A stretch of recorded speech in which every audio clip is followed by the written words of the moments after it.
Density অর্থাৎ তার যে সমুদ্রপৃষ্ঠ থেকে তার যে উচ্চতা ট্রপোস্ফিয়ার সেটা থাকে হচ্ছে 8 কিলোমিটার। 8 ক্রান্তীয় অঞ্চলে অর্থাৎ আমাদের কর্কটক্রান্তি রেখার কাছে সেটার উচ্চতা থাকে ভূপৃষ্ঠ থেকে হচ্ছে 13 কিলোমিটার, 13 কিমি।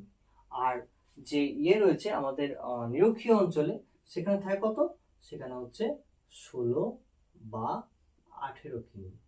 এটা হচ্ছে সমুদ্রপৃষ্ঠ থেকে প্রত্যেকটা জায়গা অনুসারে সেখানকার উচ্চতা অনুসারে আমার ট্রপোস্ফিয়ারের অবস্থান। এবার ট্রপোস্ফিয়ারের উচ্চতা যাই হোক না কেন, স্ট্র্যাটোস্ফিয়ার, মেসোস্ফিয়ার, থার্মোস্ফিয়ার এগুলো কিন্তু সব সেম, সব জায়গায় পৃথিবীর সব জায়গাতে সেম উচ্চতায় বা একই বেধের হয়ে থাকে, মানে চওড়াটা।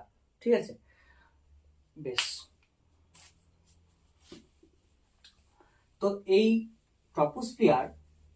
ট্রপোস্ফিয়ার যে স্তরটা রয়েছে সেটা মেইনলি একটা গ্রিক শব্দ আছে। গ্রিক শব্দটার নাম কি? ট্রপোজ।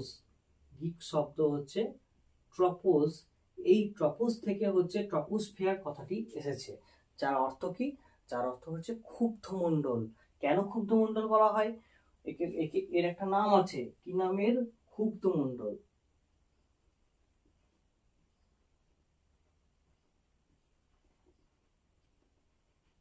এখন এরকম নাম কেন? ক্ষুব্ধ মানে কি? রাগী।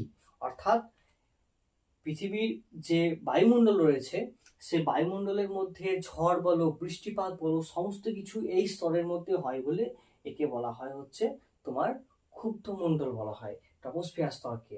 এবং এর একটি প্রধান বৈশিষ্ট্য হচ্ছে এখানকার যে ভূপৃষ্ঠ থেকে যত উপর দিকে ওঠা যায়, ভূপৃষ্ঠ থেকে যত উপর দিকে ওঠা যায়, প্রত্যেক কিলোমিটার বা প্রতি 1000 মিটার উচ্চতা বৃদ্ধিতে 6.55 ডিগ্রি সেলসিয়াস হারে তাপমাত্রা কিন্তু কমতে থাকে।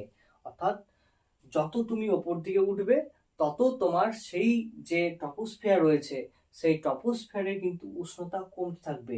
এইভাবে যখন তুমি একদম 18 কিলোমিটার এই জায়গায় চলে যাবে তখন হচ্ছে সেটা মাইনাস প্রায় 40 থেকে 45 ডিগ্রি সেলসিয়াস হয়ে যায়।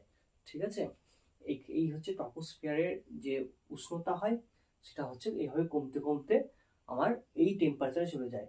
আচ্ছা, ট্রপোস্ফিয়ার এবং স্ট্র্যাটোস্ফিয়ার এই স্তরের মধ্যবর্তী অংশটাকে বলা হয় ট্রপোপোজ।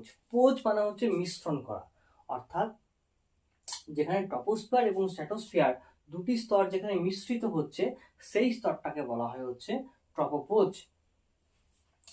এই ট্রপোপোজ থেকেই মেইনলি হচ্ছে আমার স্ট্র্যাটোস্ফিয়ারটা শুরু হচ্ছে। স্ট্র্যাটোস্ফিয়ার কত মিটার শুরু হচ্ছে না, 18